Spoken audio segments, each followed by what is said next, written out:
Today I'd like to talk about how Mathematica can be used for social sciences computation. So, for me, there are three main sort of goals for having a platform for computation for research or teaching purposes when it comes to social sciences. There is the completeness aspect. So you want your platform to be, to be able to cover everything there is to know about social sciences. There's integration. So you want it to be able to incorporate various aspects of other, various other areas. So say other libraries or perhaps APIs, things like that. And finally, there's automation. So you want your platform to be able to perhaps run scripts or, perhaps have a scheduled task in the background. And hopefully by going through a few examples with you today, I'll be able to demonstrate each of these points. So first of all, completeness. When it comes to a complete platform for social sciences computation, I like to think of the following things. So agent-based modeling, social network analysis, survey data analysis, demographic, socioeconomic data, time series, all of these things. But also here at Wolfram, we like to think of computation encapsulating not just the social sciences area, but all areas. So in our Wolfram knowledge base, we have computation on not just social sciences, but also history, geography, RE, even mathematics, physics, chemistry, biology, all of these things, each one may lend itself even in a very small part to social sciences computation. So to demonstrate the completeness with a few examples, I'm first going to look at an analysis on Arthur Conan Doyle's novels. So first, we can find the frequencies of Holmes and Watson in 4 of the Sherlock Holmes books. So let's have a look. We can take the word frequency from the plain text of each book, and we can find the frequency of Holmes and Watson. Makes sense. And what I'm going to do as well, so I'm just going to evaluate that.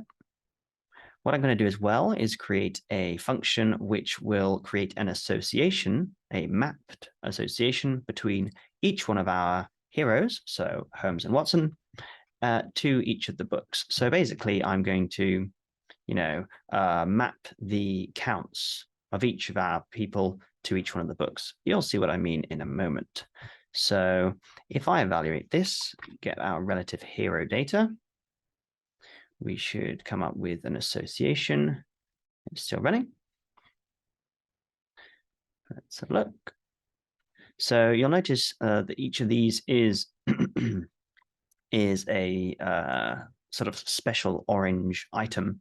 These are known as entities in the Wolfram language, and essentially they are objects bundled up with lots of metadata. So just before we continue, I'll just show you an example of what I mean. If we have the Sign of 4 book and I look at its properties, then you can see it has all of these properties available to be extracted. And various other functions in the Wolfram language can take an entity like this and automatically know which one of the properties are relevant.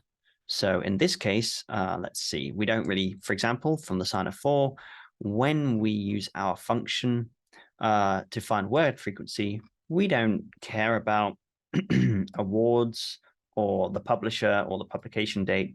We just want possibly the English plain text, I imagine, possibly the title as well.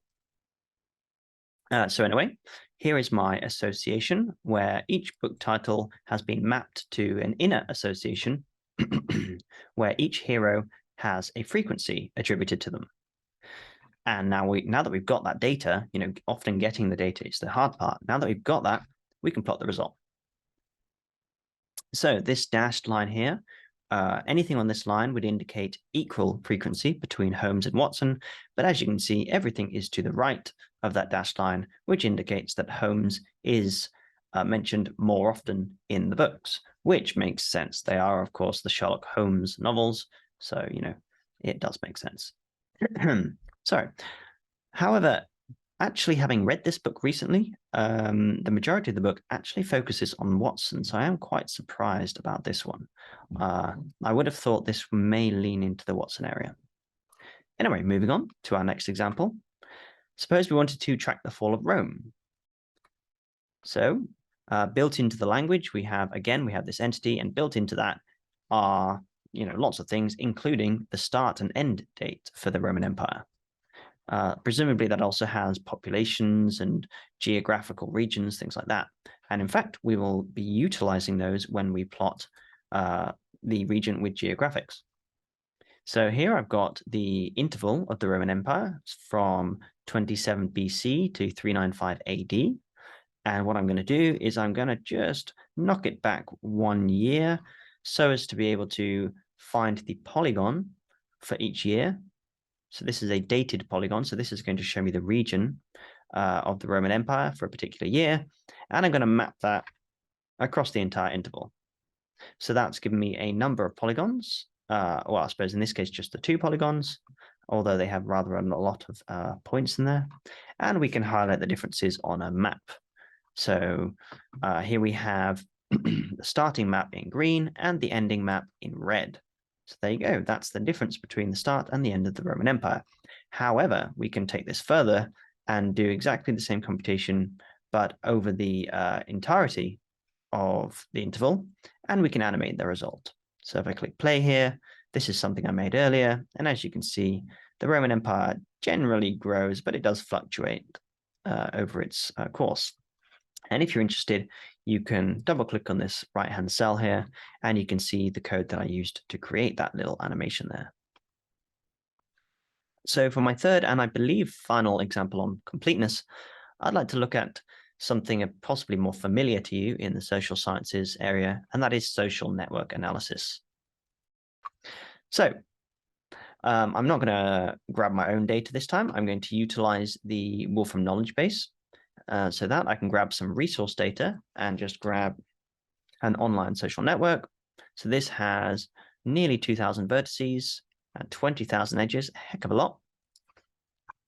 And we can have a look at the plot of that. So that's going to be pretty, I imagine it's going to be very, very dense and hard to look at. Yep, not surprising at all. So highly clustered in the center there, not really very easy to interpret. But that's what we have all of our graph functions for. So such as vertex out degree and vertex in degree. So first of all, I'm going to find the most popular sender and the most popular receiver based on the number of connections they have. So by sender, I mean the person who has sent out the most messages. So that's going to be the person with the most vertices, coming out from it. So you'll notice that all of these edges are directed edges. So there is a difference between an edge going in one direction and an edge going in the other direction. And also the receiver is going to be the person who has the most vertices coming into it. So if I evaluate, that, then we can see that the sender sent out 9 messages and the receiver received 32. And now what we can do is we can use neighborhood graph to see the neighborhood around each of these people. So in this case, the receiver. So now we have a much better understanding of what it looks like in the most dense, part of the graph in terms of receiving, at least. And what we can do is we can do the same for the sender and also highlight the graph between the two. So we've got our receiver neighborhood. And what we're going to do is we're going to style in red and green the edges we're styling the sender as a green node, the receiver as a red node, and then styling all the edges in green going between the two. And there you go, a very nice highlighted graph there. Really easy to do, just uses neighborhood graph and highlight graph. Highlight graph for me is personal favorite. It's very, very convenient for doing what it says on the tin, for highlighting key aspects of a graph. But if I didn't want to highlight it and actually pull out part of a graph, I can use subgraph. So from this, I can take from my network all the directed edges under the condition that they are annotated with a particular annotation value.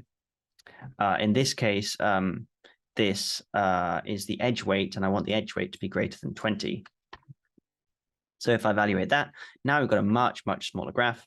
and it's so much easier to see what's going on. And finally, a really useful function, just if you don't want to actually reduce the size of your graph too much, and you just want to get a general feel of what it looks like, you can use community graph plot.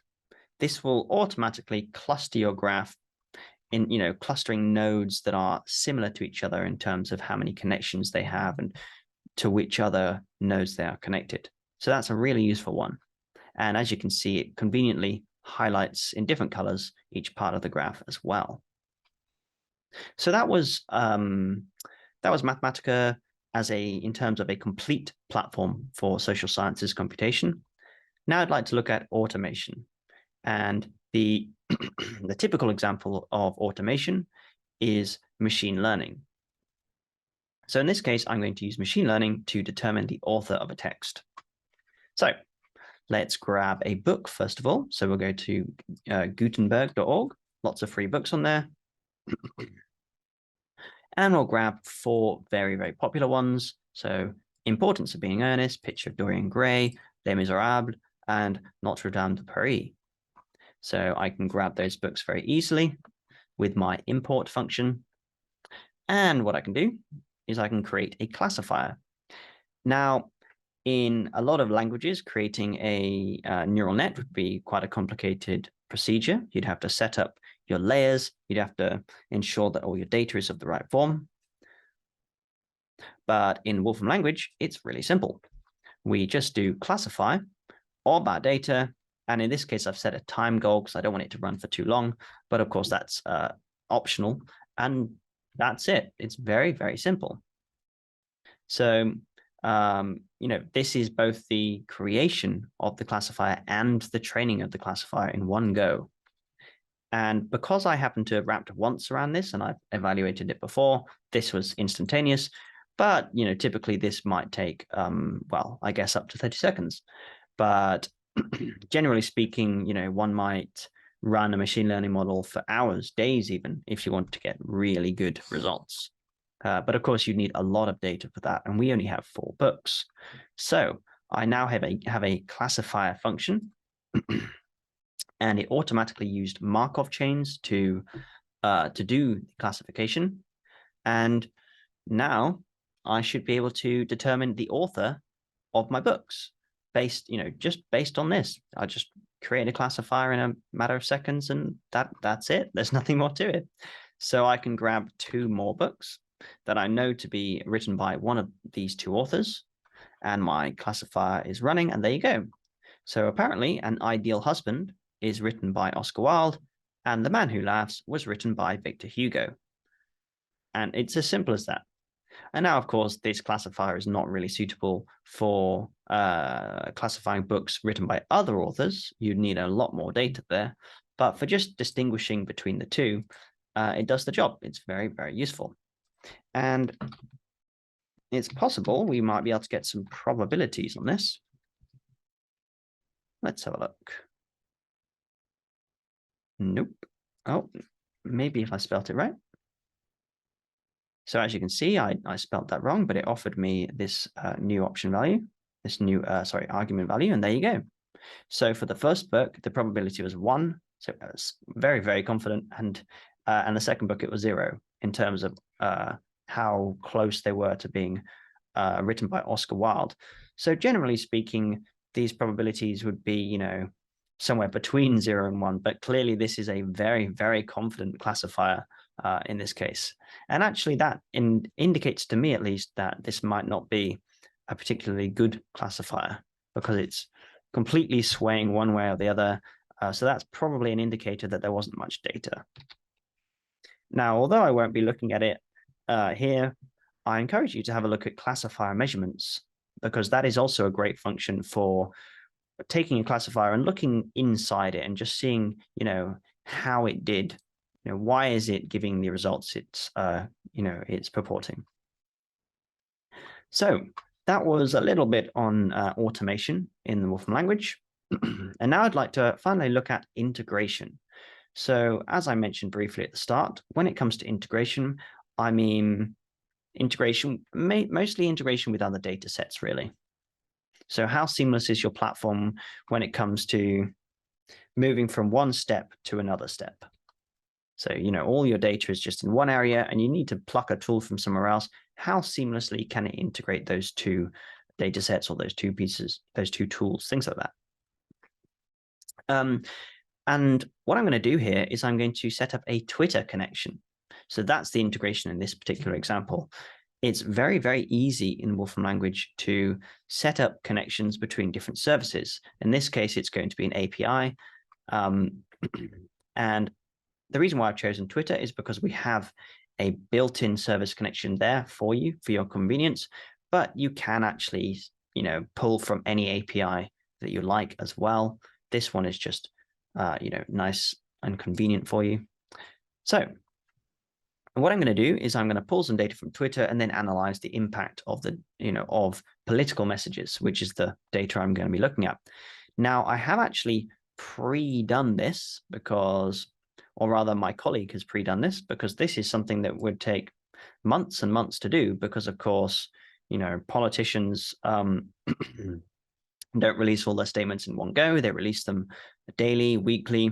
And so what my colleague has done is set up a scheduled task to, every now and then pull all the tweets from Twitter and see how they, how much they are relevant to either the Labour Party or the Conservative Party. So this was the, here's the code below, and this is the general gist of it. We set up a connection to Twitter. Sorry. We set up a connection to Twitter. We fetch a bunch of tweets. We clean them up, clean up the data, and then we score our data using a bit of machine learning. So a sentiment analyzer. And then we put that data in a data bin. So a data bin is a Wolfram sort of database that we can conveniently pull and push data to and from. So here is the code. So first there's the creation of the data bin.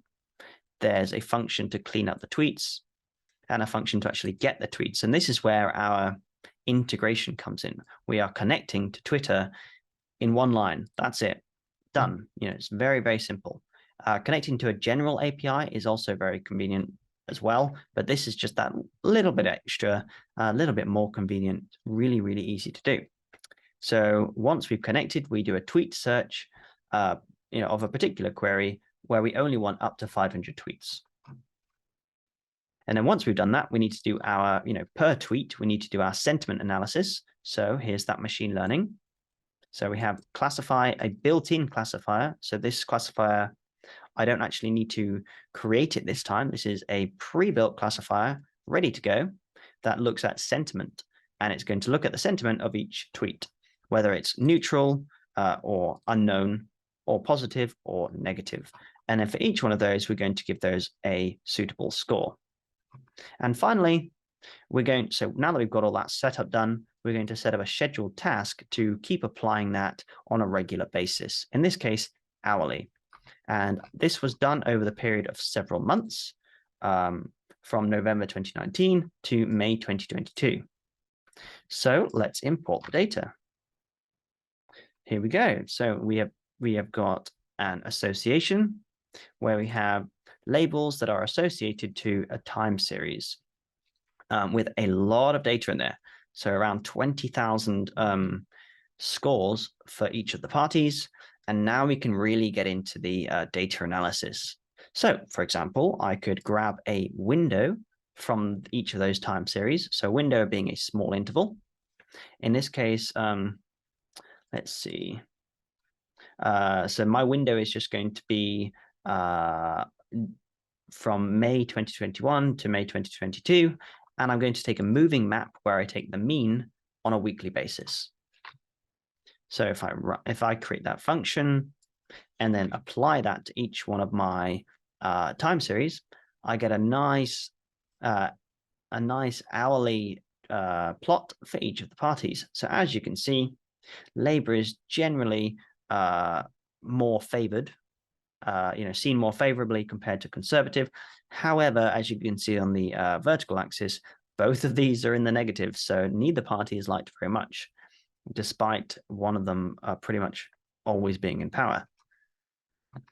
We could see the relative trend. So we could take one of these curves from the other just to see which party is generally more popular, although we can already see that from that particular plot. We could actually see the relative differences between the trends. So as we can see, the majority of the trends are negative, although not really that negative. But now that we've got this distribution, we can actually fit a distribution, actual probability distribution to that data. So I can estimate the distribution that fits to the data, assuming it is of this form. And so if I evaluate that, this is the student T distribution that fits best to that data. And so that's all automated, all done for you. And now we can plot the result. So there you go. As you can see, it's a nice curve that fits to the data. And of course, the benefit of fitting a probability distribution is that we can now sample from this. So we might simulate new data based on this. And in case you're interested, you can sample from that using the random variate function. And of course, you can calculate various other statistics based on that as well, which stuff that would not be so easy to do with the empirical data. And finally, we can calculate the goodness of fit. So how well does this fit? It doesn't really look like a great fit. And you can apply a hypothesis test, and you don't even have to interpret it yourself. So sometimes, you might get a p-value that's quite small, and you can't remember if that means that you reject or don't reject the null hypothesis.